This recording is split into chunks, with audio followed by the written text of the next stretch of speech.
Bienvenida o bienvenido. Hoy nos adentramos en la compleja y la verdad fascinante historia de Chile. Vamos a cubrir casi 2 siglos, desde la independencia hasta el año 2021. Nos vamos a basar en un análisis académico, uno de Jean-Marcel Gauchier, que nos da una panorámica, yo diría, bastante completa de los cambios políticos, sociales, económicos, bueno, de todo un poco en este país sudamericano. Así es. El material que tenemos traza un recorrido muy interesante, la verdad, y revela ciertos patrones que se repiten, ¿no? Ciclos de intentos de reforma seguidos casi siempre por reacciones conservadoras bastante fuertes, Ajá. una tensión constante entre diferentes modelos de país y, bueno, también el impacto decisivo de factores internos como las élites o los movimientos sociales y también externos, claro, las potencias mundiales, la economía global. Todo influye. Entiendo. Nuestra misión entonces es extraer las claves, los momentos decisivos, esas ideas más relevantes de este periodo tan extenso. Empezamos el viaje. Venga. Pues arranquemos con los inicios, con la independencia. La figura de Bernardo O'Higgins es central aquí, ¿verdad? Hijo ilegítimo de un gobernador colonial irlandés, educado en Lima, Cádiz, Londres.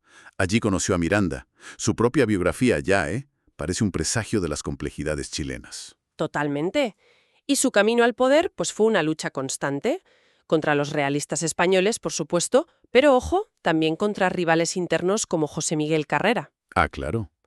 Tras la derrota de Rancagua en 1814, tuvo que exiliarse en Mendoza, en Argentina.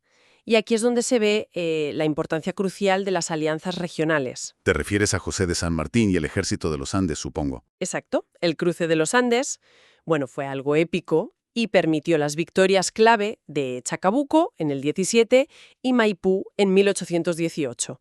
Eso selló la independencia. Y O'Higgins se convierte en director supremo. Eso es. Pero su gobierno, aunque tenía intención modernizadora, creó una escuela militar, intentó sanear Santiago, pues fue breve, apenas 5 años, hasta 1823. ¿Y por qué tan corto? O sea, ¿qué falló tan pronto? Pues chocó de frente con los intereses de la aristocracia terrateniente y del clero. Veían amenazados sus privilegios, claro. Lógico. Y a eso se sumó un terremoto devastador en 1822 y, bueno, un préstamo que pidió a Inglaterra para reconstruir, que fue muy impopular. ¿Mala combinación? Fatal. Y acabó siendo derrocado por el general Ramón Freire. O sea que ya desde el principio vemos ese patrón que mencionabas. Un líder con ideas de reforma que se estrella contra las élites de siempre. Precisamente. Y también la fragilidad de las nuevas instituciones. Tras O'Higgins, bueno, bajo Freire se abolió la esclavitud, que fue un avance importante, pero la inestabilidad siguió.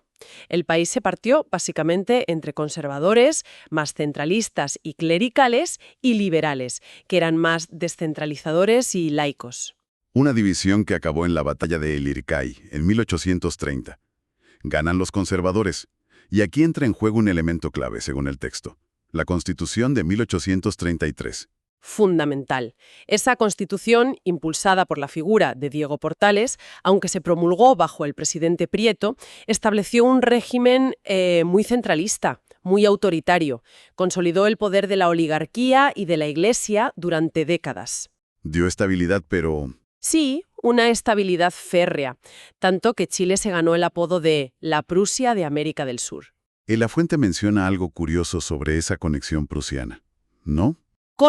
Sí, señala el inicio de una notable influencia militar prusiana, que luego fue alemana, en el ejército chileno. Incluso habla de instructores prusianos que llegaron desde 1885. Una influencia que, bueno, duró bastante. ¿Curioso? Este periodo conservador, con presidentes como Prieto o Manuel Bulnes, fue de orden autoritario, sí, y también de expansión territorial. Pero bueno, este orden conservador no iba a durar para siempre. Hacia 1861, el péndulo, digamos, empieza a moverse hacia el lado liberal, ¿no? Correcto. Llega un liberal moderado, Joaquín Pérez, que intenta buscar consensos, incluso amplía un poco el sufragio. Y ahí se inicia la llamada República Liberal, que va a dominar hasta 1891. Y en esa época ocurre algo crucial también. Sí, es una época de cierta modernización, pero sobre todo está marcada por la Guerra del Pacífico, o Guerra del Salitre, de 1879 a 1884. ¿Qué significó esa guerra para Chile exactamente? Pues una expansión territorial enorme. Chile derrotó a Perú y Bolivia y se anexionó territorios riquísimos en salitre. Hablamos de Antofagasta, que era boliviana, y Tarapacá, peruana. Además, controló temporalmente Arica y Tacna. Vaya. Esto cambió el mapa geopolítico y económico de la región por completo. Aseguró para Chile una fuente de riqueza inmensa durante décadas, pero claro, también generó tensiones fronterizas que, bueno, aún hoy colean. Ya. Y dentro de este periodo liberal surge otra figura un poco trágica, ¿no? La de José Balmaceda, presidente desde 1886. Intentó usar la riqueza del salitre para obras públicas, reducir la influencia extranjera. Me recuerda un poco a O'Higgins, salvando las distancias. Es una comparación interesante, sí, que sugiere el texto. Balmaceda fue otro intento de reforma desde el poder. Buscaba más control estatal sobre la economía, una mejor distribución de esa riqueza del salitre, pero de nuevo se enfrentó a intereses muy poderosos. ¿Quiénes? La oligarquía nacional, por supuesto, el Congreso, que era más bien conservador, y según el texto también la presión de los banqueros británicos que dominaban la industria del salitre. Y el desenlace fue violento, ¿no? Muy violento, una sangrienta guerra civil en 1891. La Marina, apoyada por el Congreso, se levantó contra el presidente. Balmaceda fue derrotado y se suicidó. Su caída marcó el fin de la República Liberal y el inicio de un periodo muy particular. La llamada República Parlamentaria va de 1891 a 1925. El nombre ya sugiere que el poder se desplazó, ¿no? Exactamente. El Congreso pasó a tener el poder real. Los presidentes, pues, se convirtieron en figuras a menudo decorativas, casi rehenes de las mayorías parlamentarias. La fuente usa un término gráfico, potiches, como jarrones chinos. ¿Qué imagen? Sí. Imagínate, un presidente llegó a tener 73 ministros en solo 5 años. Era un sistema dominado totalmente por la oligarquía, la terrateniente y la minera, y muy dependiente económicamente del salitre, claro. Pero bajo esa aparente estabilidad de la oligarquía, ¿qué pasaba con el resto de la sociedad? Me imagino que la cosa estaba tensa. Tensa es poco. Había una tensión social enorme y creciente. La fuente describe condiciones terribles para los trabajadores en las minas de salitre y cobre. Analfabetismo altísimo, mortalidad elevada. Les pagaban en fichas de la propia empresa. Uf. Esto, lógicamente, alimentó el surgimiento de un movimiento obrero muy fuerte. Anarcosindicalistas, socialistas. El Partido Obrero Socialista se funda en 1912, que luego sería el Partido Comunista de Chile, el PCC, y federaciones obreras como la FOCH. Y supongo que la respuesta a las huelgas y demandas obreras era la represión. El texto menciona un episodio especialmente brutal. Sí, la masacre de la Escuela Santa María de Iquique, en 1907. Es terrible. Cientos, quizá miles, de obreros del salitre en huelga, con sus familias, fueron ametrallados por el ejército. Simplemente por pedir mejoras básicas como que les pagaran en dinero normal y no en fichas. ¡Qué barbaridad! Es un hito trágico, sí. Simboliza la extrema dureza de lo que se llamó la cuestión social en Chile. Claro. Toda esta agitación social, sumada al impacto del fin de la Primera Guerra Mundial, imagino que creó un caldo de cultivo para el cambio. Sin duda. Y ese cambio llegó, o pareció llegar, con la elección de Arturo Alessandri Palma en 1920. Iba al frente de una alianza liberal. Alessandri, que era hijo de inmigrantes, canalizó ese descontento y promovió reformas importantes: código laboral, banco central, seguridad social. Parecía un avance. Sí. Pero la resistencia de la oligarquía y de sectores militares provocó una crisis en 1924, el famoso ruido de sables, y eso llevó a su renuncia temporal. Se tuvo que exiliar. Pero Alessandri volvió brevemente en 1925, ¿no? Y promulgó otra constitución clave. Sí, volvió por poco tiempo y promulgó la Constitución de 1925, que marcó el fin de la República Parlamentaria, restableció un poder presidencial fuerte y, muy importante, consagró la separación Iglesia-Estado. Sin embargo, la inestabilidad no acabó ahí, ni mucho menos. No. Y 1931. Otra figura autoritaria. Y entonces, claro, llegó el golpe demoledor de la crisis mundial de 1929. Uf, a Chile le afectó brutalmente. Fue uno de los países más golpeados del mundo. El desempleo se disparó, la economía se hundió, Ibáñez cayó, claro, y siguió un periodo súper caótico. Hubo hasta una efímera república socialista que duró 12 días en 1932. 12 días. Increíble. Sí, sí. Después, Alessandri volvió a gobernar un tercer mandato entre el 32 y el 38, pero esta vez de forma mucho más conservadora y también represiva. Hubo otra masacre, la de Ranquil, contra mapuches en el 34. Y como reacción a ese conservadurismo, y también por el contexto internacional, el auge del fascismo en Europa, surge el Frente Popular chileno. Exacto, inspirado en los frentes populares de Francia y España. Una coalición de radicales, socialistas y comunistas que ganó las elecciones de 1938 con Pedro Aguirre Cerda. Ajá. Este periodo vio reformas sociales inspiradas en el New Deal estadounidense. Y un hecho notable que menciona la fuente, la gestión de Pablo Neruda, el poeta, y de un joven Salvador Allende para traer en el barco Winnipeg a más de 2.000 refugiados republicanos españoles en 1939. Un gesto humanitario importante en un momento terrible. Pero luego imagino la Guerra Fría lo cambió todo otra vez. Drásticamente. El presidente radical Gabriel González Videla, que había sido elegido en 1946 con apoyo comunista, pues acabó ilegalizando al Partido Comunista en 1948. Vaya giro. ¿Por qué? Pues, según el texto, por fuerte presión de Estados Unidos, que condicionaba la ayuda económica para la industrialización, una especie de plan Marshall para Chile, a que se apartara a los comunistas del poder. Esto fracturó totalmente a la izquierda y marcó la política chilena durante décadas. ¡Qué ironía! Sí, y curiosamente fue Videla también quien impulsó el voto femenino pleno en 1949. Tras varios gobiernos, incluyendo un segundo mandato populista de Ibáñez y uno liberal conservador de Jorge Alessandri, que era hijo de Arturo, el escenario político se vuelve a reconfigurar hacia los años 60, ¿no? Sí, el desgaste de los partidos tradicionales, digamos de siempre, favoreció el ascenso de un nuevo actor, la Democracia Cristiana, el PDC, fundado en 1957. Su líder, Eduardo Frei Montalva, ganó las elecciones en 1964. ¿Con apoyo de quién? Pues con apoyo importante de Estados Unidos, que temía muchísimo una victoria del socialista Salvador Allende, que ya para entonces era un candidato muy persistente, había estado cerca varias veces. Entiendo. Frei y su Revolución en Libertad. ¿En qué consistió exactamente y por qué es importante para entender lo que vino después? Bueno, fue un intento ambicioso de hacer reformas estructurales profundas, pero desde el centro político, precisamente para evitar una revolución socialista como la cubana. Hizo una reforma agraria, aunque limitada, la chilenización del cobre, el Estado compró el 51% de las grandes minas a empresas estadounidenses y también expandió mucho la educación. Suena a un programa de modernización importante. ¿Sin nadie al final? Exacto.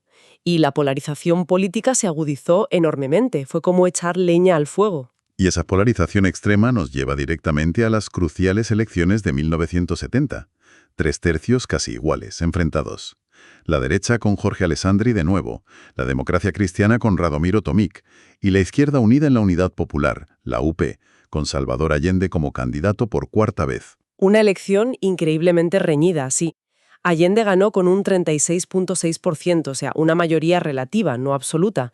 Según la Constitución de entonces, el Congreso debía elegir entre las dos mayorías más altas. Un momento de máxima atención. Máxima. Y justo antes de esa decisión del Congreso ocurre el asesinato del comandante en jefe del ejército, René Snyder, un general clave considerado constitucionalista que se oponía a un golpe militar para impedir que Allende asumiera. ¿Y se sabe quién fue? La fuente lo vincula claramente a intentos de la ultraderecha chilena y de la CIA para crear un clima de caos e impedir que Allende llegara a la presidencia. El asesinato conmocionó al país y, paradójicamente, facilitó que la democracia cristiana, para defender la institucionalidad, apoyara a Allende en la votación del Congreso. Así que Allende finalmente llega a la presidencia. Y comienza el gobierno de la Unidad Popular, 1970-1973, y ese famoso intento de una vía chilena al socialismo. ¿Cuáles fueron sus ejes principales y por qué generó tanta controversia y división? Bueno, Allende buscó transformaciones sociales y económicas muy profundas. Pero ojo, dentro del marco legal existente. de la institucionalidad democrática. Por eso lo de vía chilena. Aceleró la reforma agraria iniciada por Frei, nacionalizó completamente el cobre, esto es importante, con apoyo inicial unánime de todo el Congreso, incluida la derecha y la DC. También nacionalizó la banca y grandes empresas estratégicas. Hubo mejoras sociales iniciales, aumento de salarios. Pero claro, enfrentó una oposición tremenda. Tremenda, feroz, tanto interna, la derecha, la democracia cristiana, que pasó a la oposición, grupos extremistas de ambos lados, como Patria y Libertad, ultraderecha, y el MIR, ultraizquierda, como externa, especialmente de Estados Unidos bajo el gobierno de Nixon y Kissinger. ¿Qué hizo Estados Unidos? Pues de todo. Bloqueo económico encubierto, corte de créditos internacionales, financiación y apoyo a la oposición política y a los gremios empresariales, conspiraciones. La fuente menciona el papel de la ITT, una multinacional americana. Y la fuente describe un clima de crisis económica galopante, inflación desbocada, desabastecimiento de productos básicos, huelgas masivas como la famosa de los camioneros que fue apoyada económicamente desde el exterior, una polarización social y política total. Sí, una situación que se volvió insostenible. Allende intentó buscar apoyos, incluso en sectores militares leales como el general Carlos Prats, a quien nombró ministro. Pero la tensión era ya máxima. La oposición, una alianza de la DC y el Partido Nacional, ganó las elecciones parlamentarias de marzo de 1973, pero no consiguió los 2/3 necesarios para destituirlo constitucionalmente. Hubo un intento de golpe antes, ¿no? Sí, en junio de 1973, el llamado tanquetazo, un intento de golpe militar que fracasó en parte por la lealtad de Prats, pero la presión sobre Prats fue enorme y acabó renunciando en agosto. Y Allende nombró entonces como comandante en jefe del ejército a Augusto Pinochet, en quien trágicamente confiaba. ¡Qué terrible ironía! Y entonces llegamos al 11 de septiembre de 1973, el golpe de Estado. Sí.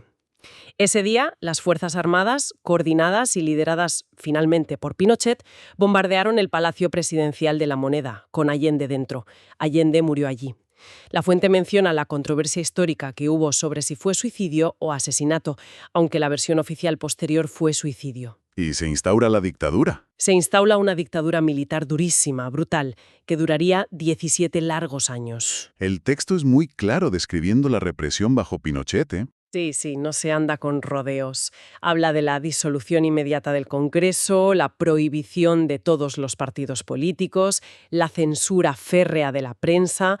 Menciona explícitamente a la DINA y luego a su sucesora, la CNI, como la policía secreta responsable de miles de asesinatos, desapariciones forzadas. La cifra que da es de unas 3.200 personas. Y torturas sistemáticas. Habla de cerca de 38.000 víctimas de tortura reconocidas oficialmente después. Cifras escalofriantes. Terribles.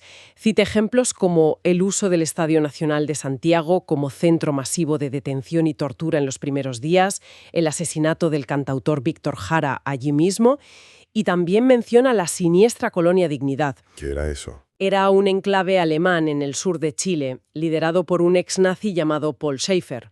Una especie de secta que funcionó durante décadas con total impunidad y que, durante la dictadura, sirvió como centro clandestino de detención y tortura con vínculos directos con la cúpula militar y con Pinochet. Además, Chile fue una pieza clave del Plan Cóndor. ¿La coordinación represiva de las dictaduras del Cono Sur? Exacto, apoyada por Estados Unidos, como se ha sabido después. Una red para perseguir y eliminar opositores políticos más allá de las fronteras. ¿Y en lo económico, qué supuso Pinochet? Porque también se habla mucho de eso. Pues supuso la implantación radical del modelo neoliberal. Fue uno de los primeros experimentos a gran escala en el mundo. Lo llevaron a cabo los llamados Chicago Boys, economistas chilenos formados en la Universidad de Chicago con Milton Friedman como referente. ¿Y qué hicieron? Privatizaciones masivas de empresas estatales, desregulación de la economía, apertura total al mercado exterior, reforma laboral antisindical. Tuvo un coste social enorme al principio, inflación altísima, desempleo masivo, caída brutal del nivel de vida para mucha gente. Aunque es cierto que, más adelante, hubo periodos de crecimiento económico importante, lo que sus defensores llamaron el milagro chileno. Pero fue un crecimiento basado en una creciente desigualdad social. Entiendo. Pero a pesar de toda esa represión brutal, hubo resistencia. ¿Cómo se llegó finalmente al fin de la dictadura? Sí, la resistencia existió siempre, aunque fue muy difícil. En los años 80 hubo grandes protestas nacionales, masivas. La Iglesia Católica, a través de la Vicaría de la Solidaridad, jugó un papel muy importante en la defensa de los derechos humanos. También hubo acciones armadas, como el atentado que realizó el Frente Patriótico Manuel Rodríguez, FPMR, contra Pinochet en 1986, del que escapó por poco. Y la presión internacional también fue creciendo, sobre todo bajo la administración Carter en USA y con sanciones de la ONU. La visita del Papa Juan Pablo II también fue un momento clave, ¿no? Sí, en 1987. Fue muy importante porque visibilizó la situación de represión ante el mundo y dio cierto ánimo a la oposición. Finalmente, Pinochet, sintiéndose seguro, convocó un plebiscito en 1988. La idea era que la gente votara sí o no a que él siguiera en el poder hasta 1997. ¿Y qué pasó? Pensaría que con todo el control. Pues contra todo pronóstico, y a pesar del control mediático y el miedo, ganó el no, con un 54,7% de los votos. Fue una derrota durísima para la dictadura. Él no ganó. Eso abrió la puerta a la democracia. Exacto. Esa derrota forzó la salida de Pinochet de la presidencia en 1990. Aunque, ojo, no se fue del todo. Permaneció como comandante en jefe del ejército hasta 1998, asegurándose una especie de tutela sobre la transición. Pero sí, se inició el largo y complejo retorno a la democracia. Un periodo largo, gestionado principalmente por la Concertación por la Democracia, esa coalición de centro-izquierda. ¿Cuáles fueron los grandes desafíos de esa transición? Enormes, la verdad. Primero, consolidar la democracia bajo la sombra amenazante de Pinochet y los militares. Segundo, abordar el tema de las violaciones masivas de derechos humanos cometidas en dictadura. Para eso se crearon las comisiones Rettig y Valech, que documentaron los crímenes. Tercero, mantener la estabilidad económica, para lo cual, en general, los gobiernos de la Concertación continuaron con el modelo neoliberal heredado, aunque introduciendo correcciones sociales y aumentando el gasto social. Y gestionar la figura del propio Pinochet, que seguía ahí. Exacto. Eso fue un tema constante. El punto culminante fue su arresto en Londres en 1998, a petición de un juez español. Fue un momento catártico para muchos, pero también de enorme tensión política en Chile. La Concertación gobernó durante 20 años seguidos. Aylwin, Frei Ruiz-Tagle, hijo de Frei Montalva, Lagos, Bachelet, hasta que llegó la alternancia en 2010 con Sebastián Piñera, de la derecha. Luego volvió Bachelet para un segundo mandato y después Piñera de nuevo. Pero su último mandato estuvo marcado por un evento totalmente inesperado, ¿no? Sí, el estallido social de octubre de 2019. Empezó como una protesta estudiantil por el alza del precio del metro en Santiago, pero se convirtió en una revuelta masiva, nacional, que expresó un profundo malestar acumulado durante décadas. ¿Malestar por qué exactamente? Pues por la desigualdad social persistente, el alto coste de la vida, las bajas pensiones, herencia del sistema privado implantado en dictadura, los problemas en la salud y la educación públicas. Muchos de estos problemas eran vistos como una herencia directa del modelo económico y social impuesto por Pinochet y que en lo fundamental no se había cambiado en democracia. Y esas protestas masivas, que fueron enormes y duraron meses, forzaron un acuerdo político transversal para buscar una salida institucional, iniciar un proceso constituyente, para cambiar la Constitución de 1980, la de Pinochet. Exacto. Fue un acuerdo histórico. Y en medio de todo ese proceso constituyente, y también de la pandemia de COVID-19, se celebraron elecciones presidenciales en diciembre de 2021, y el ganador fue Gabriel Boric. Una figura nueva. Sí, un ex líder estudiantil de solo 35 años, al frente de una nueva coalición de izquierda, Apruebo Dignidad, surgida en parte del estallido social. Venció en segunda vuelta al candidato de extrema derecha, José Antonio Cast, en una elección muy polarizada también. Y la fuente que analizamos cierra justo ahí, ¿no? Señalando los desafíos enormes que enfrenta Boric. Justo. Implementar su programa de cambios sociales profundos, orientado a construir un estado de bienestar, reforma de pensiones, reforma tributaria progresiva, fortalecer la salud y educación públicas, gestionar el proceso de la nueva Constitución, que luego tuvo sus propios vaivenes, y, sobre todo, lidiar con las tensiones sociales y económicas que siguen muy presentes y con la sombra del pasado dictatorial que aún divide a la sociedad chilena. Menudo recorrido hemos hecho, desde las luchas por la independencia hasta los desafíos del siglo XXI. Hemos visto cómo Chile ha navegado entre ideales de progreso y momentos de profunda división, de autoritarismo. La fuente nos deja una imagen muy clara de una nación en constante búsqueda de su camino, ¿no? Ciertamente. Casi 2 siglos de historia donde vemos esa dinámica casi pendular que comentábamos al principio. Entre proyectos de país muy distintos, entre avances democráticos y sociales y retrocesos autoritarios. Y la historia más reciente, la del estallido y el proceso constituyente, muestra que esas tensiones fundamentales siguen muy vivas. Queda claro que Chile es un país de ciclos intensos, a menudo dolorosos, pero también de una resiliencia notable. La fuente nos deja con esa imagen potente de búsqueda constante y con una pregunta flotando en el aire, me parece. Sí, yo creo que la gran pregunta que plantea implícitamente todo este análisis histórico es si Chile logrará, quizás a través de este nuevo ciclo político y de los intentos de cambio constitucional, cerrar finalmente algunas de las brechas históricas que lo han marcado tan profundamente. ¿Te refieres a...? Pues, por un lado, la brecha de la desigualdad social, tan grande a pesar de la riqueza de recursos naturales del país, y por otro, la brecha de la polarización política, esa fractura que tantas veces ha impedido consensos y ha llevado a momentos trágicos. Si se logrará una reconciliación más profunda y un modelo de desarrollo más inclusivo, bueno, es algo que está por verse. La historia sigue escribiéndose. Sin duda. Una reflexión final muy pertinente para cerrar esta exploración. Muchísimas gracias por guiarnos a través de este denso pero absolutamente crucial periodo de la historia chilena. Un placer. Y gracias también a quienes nos han acompañado en este análisis. Hasta la próxima.